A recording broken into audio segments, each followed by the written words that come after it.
Hello everyone, this is Tamanna and in the previous lecture we have discussed about the kinematical equations and the projectile motion, and in this lecture we are going to discuss about some questions which are related to these concepts. Okay, let's see what the first question is we have given. First read that question. After being hit, a golf ball reaches a maximum height of 60 metre. अब देखो, this is related to the projectile motion. हमें एक particle given है जो कि यहाँ पर एक गोल्फ बॉल है. जब हमने उसको हिट किया तो उसकी मैक्सिमम हाइट कितनी गिवन है. Let's see. Here is the ball and when it is hitted it will travel like that.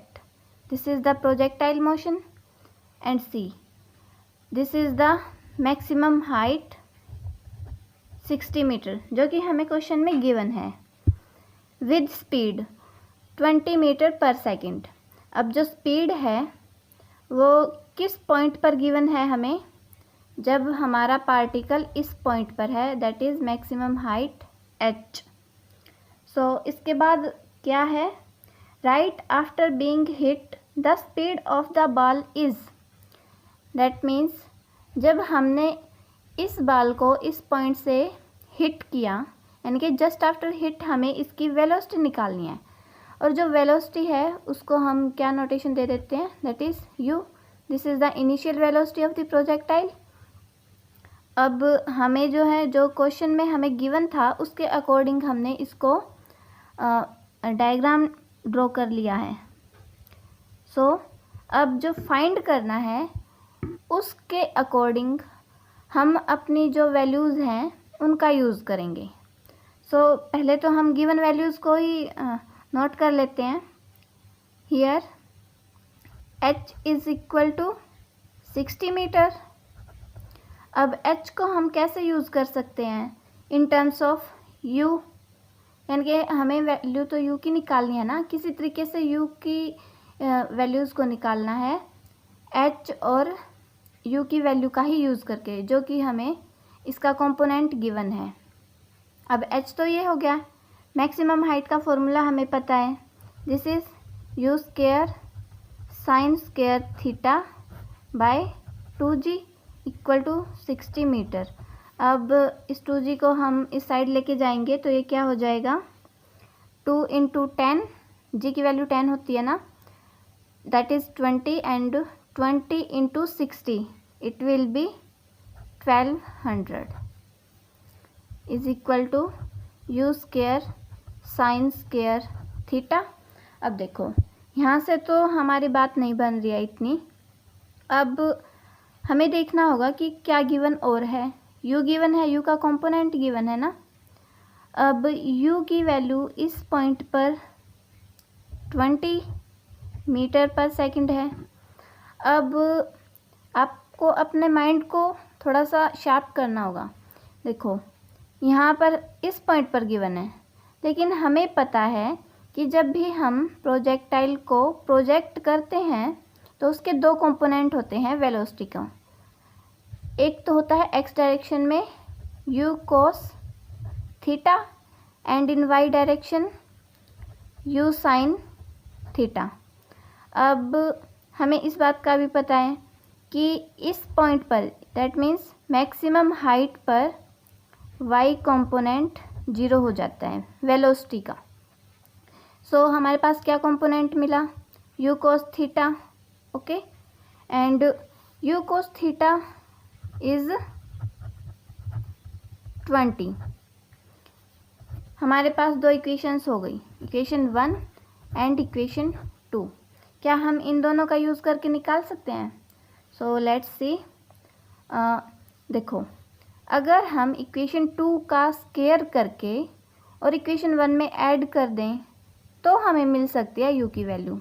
अब वो कैसे, देखो u square cos square theta plus u square sine square theta will be equal to, हमने इसका square किया है plus में add this equation, and इसका स्क्वायर क्या हो जाएगा 400 प्लस 1200। अब देखो यहाँ से यू स्क्वायर कॉमन आ जाएगा and cos square theta plus sign square theta हमें पता है दिस इज़ 1। सो इधर तो सिर्फ यू स्क्वायर बच जाएगा and it will be equal to 40। अब इसको जब आप प्लस करोगे एंड u को मतलब स्क्वायर को आप रिमूव करोगे तो इस साइड रूट करोगे, रूट करने के बाद आपके पास वैल्यू आएगी 40। So that was our first question. So let's proceed to the next question and the next question which we have given is, let's read it first. A particle starts moving with acceleration a equal to alpha minus of beta v, that is a equal to alpha minus of beta v, where alpha and beta are constants and v is its instantaneous speed, this v, and find velocity of particle as a function of time and also find its terminal velocity। अब इस question में देखो हमें acceleration की value given है, that means acceleration is variable, ये इस equation के अकॉर्डिंग वेरी कर रहा है और एक्सेलरेशन को वेरी करते हुए देखते ही आपके माइंड में इस बात की हिट होनी चाहिए कि हम काइनेमेटिकल इक्वेशन को यूज़ नहीं कर सकते क्योंकि वो तो सिर्फ कांस्टेंट एक्सेलरेशन के लिए वैलिड है, but here acceleration is variable. और मैंने आपको बोला था कि अगर एक्सेलरेशन इस तरीके से वेरिएबल दे रखा हो तो हम एक्सेलरेशन की बिल्कुल basic definition that is a equal to d v by d t के रिलेशन से स्टार्ट करते हैं। सो अब हम इसमें क्या करेंगे, अब देखो फाइंड क्या करना है और हमें वेलोसिटी फाइंड करनी है फंक्शन ऑफ टाइम। हम फाइंड करेंगे वेलोसिटी और फंक्शन ऑफ टाइम फाइंड करना है तो विद रेस्पेक्ट टू टाइम ही हम इसको इंटीग्रेट करेंगे। Okay and next terminal velocity. अब टर्मिनल वेलोसिटी क्या होती है, जब हम वेलोसिटी की इक्वेशन फाइंड करेंगे तो उस टाइम पर हम t की वैल्यू को टेंस टू इन्फिनिटी कर देंगे तो हमें टर्मिनल वेलोसिटी मिल जाएगी। दैट मीन्स अगर टर्मिनल टर्म कहीं पर आई है तो वहाँ पर हम उस वैल्यू को टेंस टू इन्फिनिटी करने पर हमें उसकी टर्मिनल वैल्यू मिल जाती है। ओके सो हम इस क्वेश्चन को अब कैसे प्रोसीड करेंगे, लेट्स सी। ए की वैल्यू गिवन है, this is alpha minus of beta v equal to d v by d t. हम इसको कैसे मतलब रीअरेंज कर सकते हैं, d t will be here equal to d v by में ये यहाँ आ जाएगा alpha minus of beta we.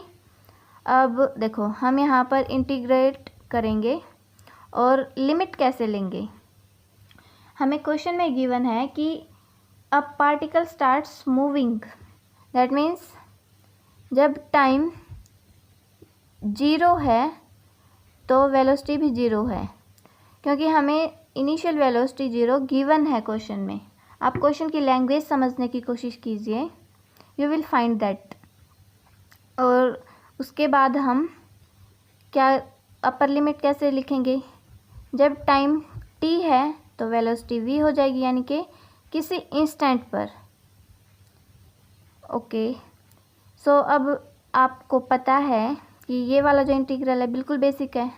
I hope कि ज़्यादा एक्सप्लेन करने की ज़रूरत नहीं है क्योंकि यहाँ पर 1/2 है and with respect to t integral है तो t हो जाएगा and upper limit minus lower limit it will be only t। अब बात करते हैं हम अब इस इंटीग्रल की। सो ये इंटीग्रल हम कैसे सॉल्व कर सकते हैं, हमें पता है 1/x का जो इंटीग्रल होता है log x होता है, उस फॉर्मूले के according it will B log alpha minus of beta we. और यहाँ पर इस वाली टर्म का हम अपॉन में डेरिवेटिव करते हैं, it will be minus beta and limit 0 to v। अब integral with respect to v है, तो हम इसको कैसे करेंगे, v की जगह पर तो v ही पुट हो जाएगा। आप इस जगह इस वाले v की जगह कैपिटल V भी मान सकते थे, एज योर विश, बट यहाँ पर सेम टर्म हो गई तो कोई बात नहीं, हम v को एज इट इज़ ही रख लेंगे। It will be like that log alpha minus beta v upon beta, upper limit तो हो गई minus of lower limit, this minus and this minus will be plus, it will B log alpha by beta, क्योंकि यहाँ पर जब आप v को put करोगे इट विल बी 0। सो अब नेक्स्ट कैलकुलेशन हम करेंगे तो हमें क्या मिलेगा, t will be equal to, अब देखो ये क्या हो गया, log of a minus B.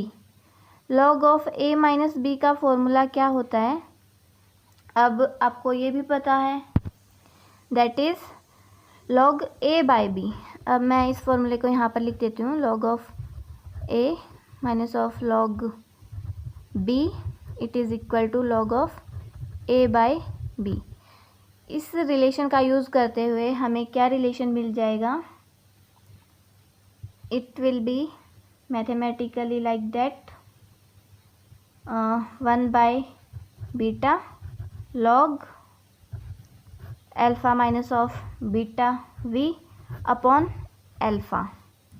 अब इसको आप और कैसे कर सकते हो, बीटा को उस साइड ले जाइए, बीटा वहाँ चला जाएगा, एंड फिर आप एक्सपोनेंशियल की टर्म ले लो, ये कैसे हो जाएगा, एक्सपोनेंशियल की power beta t and equal to, अब यहाँ पर जो log था तो उसके साथ एक्सपोनेंशियल तो कैंसिल हो जाता है, तो टर्म सिर्फ क्या बचेगी, alpha minus beta v by में alpha, and alpha by alpha will be 1 minus of beta v by में अल्फ़ा। आई होप सो ये स्टेप क्लियर होगा मैथमेटिकली आपको। एंड फाइनली हमें v की वैल्यू जब इस इक्वेशन को रीअरेंज करोगे मैथमेटिकली, सो हमें क्या मिल जाएगी, alpha by beta 1 minus of exponential की पावर बीटा t। अब देखो, I think I am forgetting something, here should be negative sign and beta उधर जाएगा एंड यहाँ पर भी नेगेटिव साइन आ जाएगा। Okay, this is the relation for alpha, no this is the correct, here is minus. देखो यहाँ पर हमने क्या किया था, ये माइनस यहाँ है और यहाँ पर प्लस है, माइनस को कॉमन लिया तो वहाँ पर चला गया दूसरी साइड, एंड इस रिलेशन के अकॉर्डिंग फिर a ये हो गया एंड b दिस इज़, और फिर ये रिलेशन आ गया और यहाँ पर भी माइनस आ जाएगा, then we will get that relation. Sorry, यहाँ पर आप शायद कंफ्यूज हो गए होंगे कि मैंने प्लस कैसे कर दिया, this is correct, this is negative sign. Okay, अब हमें क्या फाइंड करना था, टर्मिनल वेलोसिटी।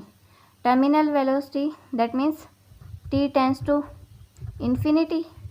अब जब आप t टेंड्स टू इन्फिनिटी करेंगे, देखो एक्सपोनेंशियल की पावर माइनस इन्फिनिटी हो जाए, क्योंकि t को हम इन्फिनिटी पुट करेंगे ना, सो ये क्या हो जाएगा, एक्सपोनेंशियल की power minus infinity is equal to 0। So we will be equal to alpha by beta, this is 0 and the final relation is this. So now proceed to the next question, and the next question will be, and we have given the next question is, a balloon rises from rest on the ground with constant acceleration g by 8। अब देखो हमें क्या given है, कोई balloon है like that, this is the balloon, ये ground पर है। जब हमने इसको छोड़ा तो इसका एक्सेलरेशन अपवर्ड की डायरेक्शन में होगा, that is g by 8 and this is constant. And next हमें क्या दिया है, a stone is dropped when the balloon has risen to a height h metre. Suppose करो ये बलून कहीं इस पोजीशन पर राइज होके ग्राउंड लेवल से h हाइट पर आ गया. This is h. नाउ जो बलून की पोजीशन है वो अब कहीं यहाँ पर है. This is h in metre. तो हमें क्या फाइंड करना है, read the question.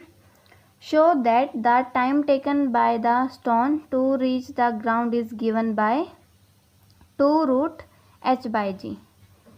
That means हमें टाइम कैलकुलेट करना है और वो टाइम 2h/g इसके इक्वल प्रूव करना है.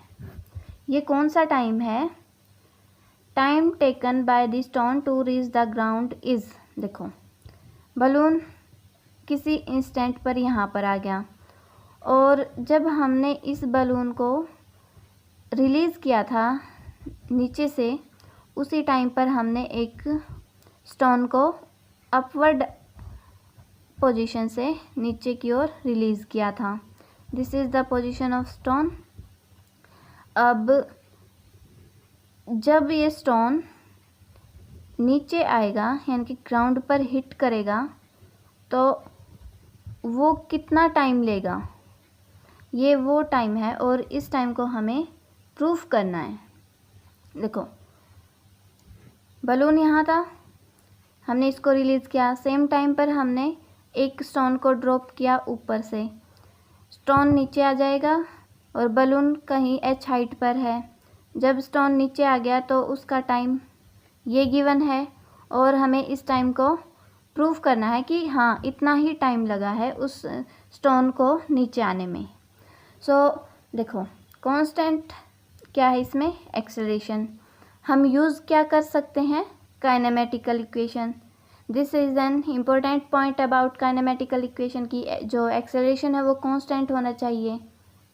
सो देखो अब हम कौन सा फॉर्मूला यूज़ करेंगे, v² minus u² equal to 2as. s is the height. अब यहाँ पर जो बलून की इनिशियल वेलोसिटी थी वो तो 0 हो गई. सो रह क्या गया हमारे पास, final velocity v is equal to 2a. यहाँ पर कोई दूसरा एक्सेलरेशन नहीं है, सिर्फ एक्सेलरेशन ड्यू टू ग्रेविटी ही एक्ट कर रहा है. एंड जो बलून का एक्सेलरेशन है वो हमें क्या गिवन है, g/8. तो मैं यहाँ पर डायरेक्टली लिख सकती हूँ 2 × g/8 इंटू में h, क्योंकि हम बात कर रहे हैं बलून के बारे में किसी इंस्टेंट पर, यानी कि जब स्टोन जो है यहाँ पर हिट करेगा ग्राउंड पर तो बलून की पोजीशन यहाँ कहीं है. सो उसी इंस्टेंट की बात कर रहे हैं हम. और जो यहाँ पर h हो गया. अब देखो हमने यहाँ पर क्या किया है, कोऑर्डिनेट सिस्टम क्या लेंगे हम, अपवर्ड वाली डायरेक्शन को हम पॉजिटिव लेंगे. वो हम अपनी कन्वीनियंस के अकॉर्डिंग लेते हैं कि कौन सी डायरेक्शन पॉजिटिव ले कौन सी नेगेटिव लें. मोशन यहाँ से शुरू हुआ था, this will be the origin. So upward direction will be positive and downward negative. Negative का तो हमारे कुछ काम ही नहीं है, बट ये जो स्टोन को ड्रॉप किया है this is in negative direction. जब हम इसके बारे में बात करेंगे तो हम देखते हैं. फ़िलहाल तो हम बलून के बारे में बात कर रहे हैं. सो वेलोसिटी क्या आ गई हमारे पास, this is v². v is equal to √gh में 4 because it will be cut 2 4 जा 8 एंड और करेंगे तो v will be √gh/2. This is the velocity. किसकी वेलोसिटी है, बलून की. किस इंस्टेंट पर है, जब ये h हाइट ऊपर चला गया है. अब देखो, अब हमें क्या लेना है स्टोन के बारे में। दैट मीन्स हम कौन सा रिलेशन यूज़ करेंगे, S equal to u t plus half AT square. यहाँ पर जो S है, हमने डायरेक्शन क्या ली है, डाउनवर्ड वाली, नेगेटिव स्टोन के लिए, क्योंकि ये डाउनवर्ड डायरेक्शन में आ रहा है। So S will be negative direction में हो जाएगा। That means -H equal to U हमने क्या निकाला है, √GH/2। It will be √GH/2 into में T, दिस इज़ U मैंने पुट कर दिया, and this is T and plus 1/2। देखो अभी इस केस में जो एक्सेलरेशन ड्यू टू ग्रेविटी है वो नेगेटिव है, it will B -G and T square. This is the relation. देखो ये जो साइन कन्वेंशन है हमें हमेशा स्टैंडर्ड यूज़ करने हैं, और अकॉर्डिंग टू क्वेश्चन कि कौन सी डायरेक्शन पॉजिटिव लेनी है, कौन सी नेगेटिव लेनी है, ये सब हमें ध्यान में रखना होगा। अब यहाँ तक तो आई होप आपको समझ में आया होगा कि हम क्वेश्चन में क्या कर रहे हैं। अब हम इसको फर्दर जब मॉडिफाई करेंगे तो हमें क्या मिलेगा, देखो हमारे पास ये रिलेशन था, हम इसको क्वाड्रेटिक इक्वेशन में चेंज कर सकते हैं। ये क्या हो जाएगा, 2H equal to √GH minus GT square. अब हम इसको रीअरेंज कर सकते हैं, GT स्क्वायर, दिस ये उस साइड चला जाएगा, प्लस एंड माइनस √GH, यहाँ पर T भी आएगा, दिस T, एंड यहाँ भी, ये हम स्किप कर गए थे गलती से, -2H इक्वल टू 0। अब ये हमें क्वाड्रेटिक इक्वेशन मिल गई। हमें क्वाड्रेटिक इक्वेशन को सॉल्व करना तो आता है, सिंपल। कौन सा फॉर्मूला यूज़ करते हैं, -b plus minus √b² of 4ac/2a। अब इसका यूज़ करते हुए हम इस इक्वेशन को कैसे लिखेंगे, √GH minus b, here b is this, and minus minus plus, plus minus √GH plus 8GH। अब यहाँ पर b², b again this square हुआ तो GH माइनस 4ac, 4 फॉर्मूले में था, a only G and C is -2H। So minus minus plus हो जाएगा, फिर we will get this and upon 2G। अब इसको आप मैथमेटिकली सॉल्व करोगे, it will be like that, √GH plus minus 3 √GH upon 2G। मुझे नहीं लगता कि आपको बिल्कुल ये प्लस माइनस वाली बातें भी बतानी चाहिए, क्योंकि आप ग्रेजुएशन लेवल में हैं और किसी एंट्रेंस की तैयारी कर रहे हैं, तो आई होप आप इन सब चीज़ों को तो मैनेज कर ही सकते हैं। इतनी तो उम्मीद मैं कर ही सकती हूँ ना। अगर फिर भी कोई मिस्टेक हो जाती है या फिर कोई डाउट रह जाता है तो आप मुझसे पूछ सकते हैं, या तो इंस्टा पे पूछ सकते हैं या फिर फेसबुक पे पूछ सकते हैं। मैं दोनों जगह ही एक्टिव हूँ, आप मैसेज कर देना, I will reply definitely. So let's see, हमारे पास जो फाइनल रिजल्ट है वो क्या जाएगा, 2√H/8। अब ये जो है पॉजिटिव है, हम पॉजिटिव डायरेक्शन लेंगे। सो ये क्या था हमारे पास, हमने टाइम कैलकुलेट किया है, जो कि अपर से डाउनवर्ड डायरेक्शन में आते टाइम उस स्टोन को कितना टाइम लगेगा। This is the time for that stone. Now this question has been completed, so let's proceed to the next question now. And the fourth and last question is in front of you. Let's read it first. What we have given that two particles, that is 1 and 2, move with constant velocities v1 and v2 along two mutually perpendicular straight lines towards the intersection point O. अब देखो question के according हम एक बार diagram draw कर लेते हैं. This is the intersection point, let's assume. And दो particles हैं जो कि परपेंडिकुलर डायरेक्शन में एक दूसरे की तरफ मूव कर रहे हैं. This is in this direction.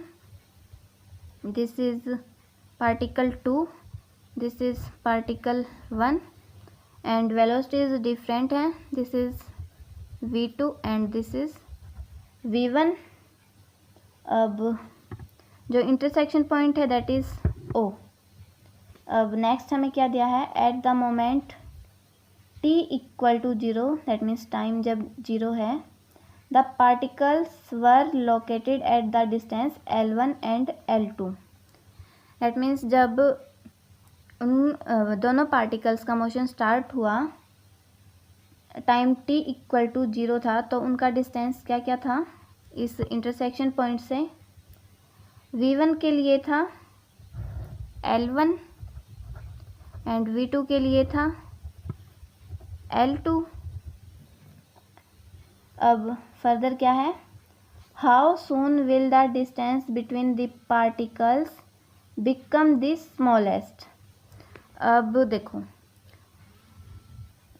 दोनों के इस पॉइंट को हम ज्वाइन कर देते हैं. So and we can denote this line as z. हमें फाइंड करना है कि z की मिनिमम वैल्यू क्या होगी इस इंटरसेक्शन पॉइंट पर आने से पहले दोनों पार्टिकल्स के लिए. अब देखो हम z की वैल्यू को किसी तरीके से फाइंड कर लें तो मिनिमम वैल्यू कैसे निकाल सकते हैं, इसको डेरिवेटिव कर देंगे एंड जो पॉइंट आएगा उसको मिनिमम बोलते हैं. This is the condition for minimum. Okay, अब देखो हम इसको और कैसे मैथमेटिकली ड्राइव कर सकते हैं. मान लो पार्टिकल्स किसी इस पॉइंट पर है, ये वाला, और ये जो डिस्टेंस होगा वो हम कैसे निकाल सकते हैं. Distance equal to speed into time. Speed क्या है v2 and time is t. And इस वाले पार्टिकल के लिए दैट मीन्स पार्टिकल 1 के लिए क्या हो जाएगा, किसी इस इंस्टेंट पर इसको अज्यूम करो एंड ये जो इसने डिस्टेंस कवर किया है उसको हम क्या बोल सकते हैं, v1t. जो कंसेप्ट यहाँ पर यूज़ किया है वही मैंने सेम यहाँ पर यूज़ किया है और सेम टाइम के बाद हमने इसको माना, इसलिए t की जो दोनों में वैल्यू है वो सेम है. t1 या t2 हमने कुछ अज्यूम नहीं किया, सेम टाइम के बाद दोनों की पोजीशन को अज्यूम किया है. अब टोटल लेंथ L1 थी और ये वाली लेंथ हमारे पास कितनी रह जाएगी, L1 माइनस ऑफ v1t. और सेम इस पार्टिकल के लिए हो जाएगा L2 माइनस v2t. अब देखो हम z की वैल्यू कैसे फाइंड कर सकते हैं, यूजिंग पाइथागोरस थ्योरम. और पाइथागोरस हमें क्या बोलती है, z square will be equal to L2 minus v2t का होल स्क्वायर प्लस ये वाला डिस्टेंस. हम किसी इस इंस्टेंट पे बात कर रहे हैं और ये जो मैंने ज्वाइन किया है ये आप इस वाले पॉइंट, इन पॉइंट्स को मानेंगे. वो मैंने पहले ड्रॉ कर दिया था इसलिए थोड़ा सा गड़बड़ हो गया. कोई नहीं, हमें तो मिनिमम वैल्यू फाइंड करनी है ना. मैथमेटिकली तो हमें रिजल्ट सेम मिलेगा, आप कुछ भी अज्यूम करो. ओके, सो प्लस में this L1 minus of v1t whole square. z की वैल्यू क्या हो जाएगी, under the root. z square भी तो हटाना है ना हमें. And condition of minima will be decided by, change क्या हो रहा है, with respect to time change हो रहा है, तो विद रेस्पेक्ट टू टी ही हम इसको डेरिवेटिव करेंगे, इक्वल टू 0। सो जब हम मिनिमा की वैल्यू कैलकुलेट करेंगे तो हम किसी इंस्टेंट पर बात कर रहे हैं, so t will be equal to t dash, कोई डिफरेंट टाइम ही होगा ना टी से, जिस इंस्टेंट पर ये बात की। अब देखो हम इसको डेरिवेटिव करेंगे, आप इसको डेरिवेटिव करोगे तो क्या मिल जाएगा आपको, it will B 1/2 into L1 minus of V1t। मैंने इसको कैलकुलेट कर लिया था तो मैं इसे डायरेक्ट पुट कर रही हूँ, आप ऐसे मत करना, मैं आपको मेथड भी बता देती हूँ कि कैसे होगा, मुझे तो याद हो गया था ये थोड़ा सा रिलेशन। 2 इंटू में L2 minus of V2t and minus V2 upon root L1 minus of V1t whole square plus में L2 minus V2t whole square. अब देखो इसका डेरिवेटिव हम कैसे करते हैं, रूट पावर 1/2 आगे, एंड एक बार हम एज इट इज़ लेंगे फिर, and see what is happening here. जब इसकी पावर 1/2 आगे आएगी तो इस वाले की जो है वो माइनस होता है ना 1, डेरिवेटिव करते टाइम क्या होगा, 1/2 माइनस 1 माइनस 1/2, जिसकी वजह से नेगेटिव में पावर थी तो ये नीचे आ गई वैल्यू। अब पावर का डेरिवेटिव करने के बाद जो इसके अंदर टर्म्स हैं उनका डेरिवेटिव होगा, और उनका डेरिवेटिव कैसे होगा, ये एज इट इज़ था 2 पावर, ये जो स्क्वायर वाली टर्म है 2 आगे आ जाएगा, एंड 2 माइनस 1, क्योंकि पावर आगे आने के बाद पावर में से 1 माइनस होता है, सो L1 माइनस V1t ये हो गया। अब जो अंदर वाली टर्म है फिर से बच गई, उसका डेरिवेटिव होगा माइनस V1, क्योंकि L1 के साथ t टर्म नहीं है, कांस्टेंट है तो 0 हो जाएगा, एंड जो रिमेनिंग है वो माइनस V1 t का with respect to t derivative, इस वाली टर्म का हो गया, प्लस में है ये, आगे पीछे कैसे भी करो। अब इस टर्म का हो जाएगा पावर आगे that is 2, and this term as it is, फिर L2 का 0 हो जाएगा, and with respect to t कर रहे हैं तो minus V2। So this is the derivative of this term, and 2 से 2 कट जाएगा, 2 बाहर कॉमन आ जाएगा, ये यहाँ से कट होकर यहाँ 2 आ जाएगा, and it will be cut, and ये वाली टर्म बच गई हमारे पास। अब देखो सिर्फ मैथमेटिकली है,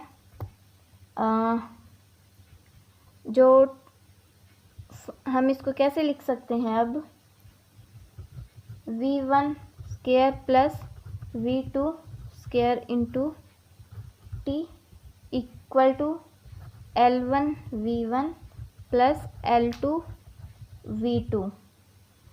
अब यहाँ से हम टाइम की वैल्यू कैसे निकालेंगे, ये इस साइड चले जाएगा, और हम किस टाइम की बात कर रहे हैं, जब time t equal to t dash, यानी कि स्टार्टिंग में जो टाइम हमने अज्यूम किया था ये वो टाइम नहीं है, किसी और इंस्टेंट पर, यानी कि जो इंस्टेंट जिस इंस्टेंट पर हमारे z की वैल्यू मिनिमम होगी, हम उस पर्टिकुलर टाइम की बात कर रहे हैं। सो हमें नहीं पता कि एग्जैक्ट मैथमेटिकली क्या होगी, लेकिन होगी तो इस टाइम से डिफरेंट, सो इस t को हम t डैश से डिनोट कर सकते हैं, एंड फाइनली रिजल्ट हमें क्या मिलेगा, t dash will be equal to L1 V1 plus L2 V2 upon V1 square plus V2 का स्क्वायर, और t डैश की वैल्यू तो ये हो गई, हमने फाइंड कर ली, एंड z मिनिमम वैल्यू, यानी कि हमें ये पॉइंट मिला है कि जब t की वैल्यू ये होगी ना तब z की वैल्यू मिनिमम होगी। सो z की वैल्यू मिनिमम इस पॉइंट पर होगी, यानी कि जब t की वैल्यू ये है, जब आप इसमें इस वाली इक्वेशन में पुट करेंगे तो z की वैल्यू हमें मिल जाएगी। देखो मैं सब्स्टिट्यूट करती हूँ लेकिन मैं कैलकुलेट नहीं करूँगी भाई, सच में लेंथी हो गई थोड़ी सी। It will be L1 minus V1, ये वाली पूरी वैल्यू यहाँ पर सब्स्टिट्यूट कर दो एंड होल स्क्वायर, क्योंकि ये वाली टर्म के साथ स्क्वायर है, प्लस L2 माइनस V2, इस वाले टर्म को फिर से सब्स्टिट्यूट कर दो एंड होल स्क्वायर। ये रूट जो है पूरे के ऊपर है। अब काट पीट के मैथमेटिकली जब आप इसको सॉल्व कर लोगे फाइनल रिजल्ट आपको मिलेगा। आप मोड में ले लेना L1, क्योंकि टाइम नेगेटिव नहीं होगा ना, L1 V2 minus L2 V1 mod upon में under the root V1 square plus V2 का स्क्वायर। सिर्फ मैथमेटिकली ही है। This is the final result what we wanted to calculate. So our lecture ends here. We have calculated some questions. So I want to say thank you for watching this video and goodbye.